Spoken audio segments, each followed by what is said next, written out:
বাজার পরিস্থিতির খবর জানাতে বাগেরহাট থেকে যুক্ত হচ্ছেন আমাদের সহকর্মী আরিফুল ইসলাম। আরিফ, বাজার পরিস্থিতির কি খবর দেখছেন আমাদের জানাবেন। জি, আমি দাঁড়িয়ে আছি বাগেরহাট জেলা শহর যে কাঁচা বাজার, সেখানে। আপনি অবশ্যই জানেন উপকূলীয় এই জেলায় এখানে শীত মৌসুম সহ বিভিন্ন মৌসুমে কিন্তু আসলে অনেক সবজি উৎপাদন হয়ে থাকে।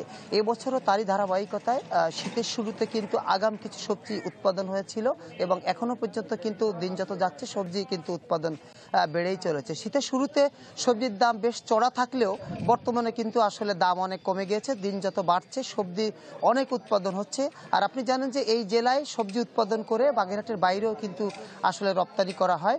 সেক্ষেত্রে আমি আজকে এখানে যখন এসেছি সকালে এবং 2-3 দিন আগে যখন আমরা জানিয়েছিলাম যে সবজির দাম নিয়ে, আসলে সেই 3-4 দিনের তুলনায় সবজির দাম কিন্তু আরও 3-4 টাকা করে বিভিন্ন সবজির দাম কিন্তু কমেছে। সেক্ষেত্রে এখানে এসে দেখেছি যে ফুলকপি এখানে প্রতি কেজি 10 টাকা এবং টমেটো 40 টাকা, সিম 20 টাকা, ধনিয়া পাতা কেজি প্রতি 40 টাকা, গাজর কোথাও 20 টাকা 30 টাকাও রয়েছে। এভাবে কিন্তু আসলে দাম অনেক কমে গিয়েছে। এখানে যারা চাষি আছেন তারা বলছেন যে আসলে আমরা শীতের শুরুতে কিছুটা দাম পেলেও দিন যত যাচ্ছে দাম কিন্তু কমে যাচ্ছে।